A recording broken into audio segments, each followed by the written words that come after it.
আজকের দিনটা হলো বৃহস্পতিবার। আর আজকে যেহেতু লক্ষ্মীবার, আর আজকের দিনটা কিন্তু আমি অনেক সকালবেলা থেকে শুরু করেছি। আজকে সকালবেলায় ঘুমের থেকে ওঠার পেছনে আছে একটা কারণ, তো সেটাই তোমাদের সাথে আজকে শেয়ার করব। Hello everyone, good morning. তো কেমন আছো তোমরা সবাই? আশা করছি ভালো আছো আর সুস্থ আছো। আর আমিও কিন্তু খুব খুব ভালো আছি। আমার একটা ছোট্ট মিনি ব্লগে তোমাদের জানাচ্ছি স্বাগত। আজকে আমি যখন ঘুমের থেকে উঠি তখন বাজে ভোর 5টা। আর তখন উঠে পড়েই সবার প্রথমে কিন্তু আমি চলে এসেছি ভাত বসাতে। কেন জানো তো? কারণ আজকে মা যাবে ডাক্তারখানায়, তো 7টার ট্রেন ধরবে, ওই কারণেই এত সকালে উঠেছি। আর কালকে রাত্রেবেলায় না আমি সব বাসনপত্র মেজে রেখেছিলাম। বাসনগুলো মাজা থাকলে সকালে উঠে আমি রান্না বসাতে পারবো, নয়তো সকালবেলা এবার হাঁড়ি মাজতে বসতে হতো। ওই কারণেই রাতে কাজটা গুছিয়ে রেখেছিলাম।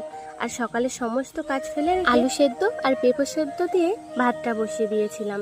তাহলে কিন্তু আমার কাজগুলো কমপ্লিট হতে হতেই এদিকে ভাতটাও রান্না হয়ে যাবে। মা আজকে উঠোনটা ঝাড় দিয়ে দিয়েছিল, আর আমি ভাতটা বসিয়ে ঘরটা ভালো করে ঝাড় দিয়ে নিয়েছিলাম।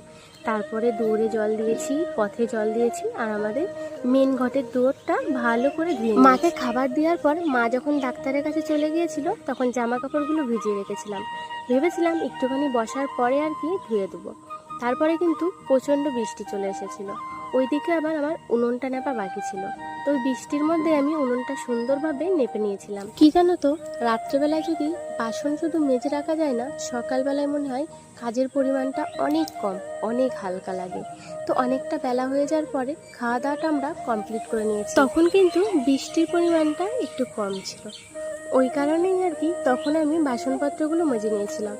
আর অনেকটাই বেলা হয়ে গিয়েছিল, 10টা মতো তখন বাজে। আর তখন আমি জামা কাপড়গুলো ধুয়ে দিয়েছিলাম। আজকে যেহেতু সারাদিনই বৃষ্টি হচ্ছে, জানি কিছুই শোকাবে না, তবু যেটুকু জল ঝরবে সেটুকুই ভালো। তারপরে নিজেও স্নান করে সোজা চলে আসলাম রান্না বসাতে। আর এখন বাজে সকাল 11টা মতো। এখন রান্না না বসালে মা যদি আবার চলে আসে তাহলে ভাত দিতে পারবো না, ওই কারণেই সকাল সকাল চলে এসেছি। আর মা যখন সকালবেলায় ডাক্তারের কাছে যাচ্ছিল তখনই মাছ বাজারটা করে দিয়ে গিয়েছিল। বাবাকে সাথে করে নিয়ে গিয়েছিল, বাবার কাছেই কিনে দিয়েছিল, বাবা তখন এনে দিয়েছিল। আর আমি সকালবেলায় মাছটা ধুয়ে ফ্রিজের মধ্যে রেখে দিয়েছিলাম, কারণ যে পরিমাণে গরমও পড়ছিল বাইরে রাখা একদমই ঠিক হবে না। তো এখন চলে এসেছি সেটাই রান্না করতে। আর বরমাসাই কিছুদিন আগেই কিছু বাজার করে রেখেছি, তার মধ্যে থেকে কিছু সবজি আমি বাছিয়ে রেখেছিলাম, তো সেটাইও আজকে রান্না করে নিলাম। আর এক্সট্রা করে কোনো সবজি আর কিনতে হলো না। আর আমি জানো তো, যেদিন এই যে দুপুরের টাইমে রান্না করতে আসি সেই দিনকে এইরকম বৃষ্টি হয়, আর তখন আমার প্রচণ্ড রাগ হয়। এই রান্না করতে করতে আমি না জামা কাপড় তুলতে পারি, না ওদিকে ছাগল ঠিক করে বাঁধতে পারি, সব কিছুই না ভিজে যায়, তার মধ্যে আমিই বেশি ভিজে যাই। আর তখন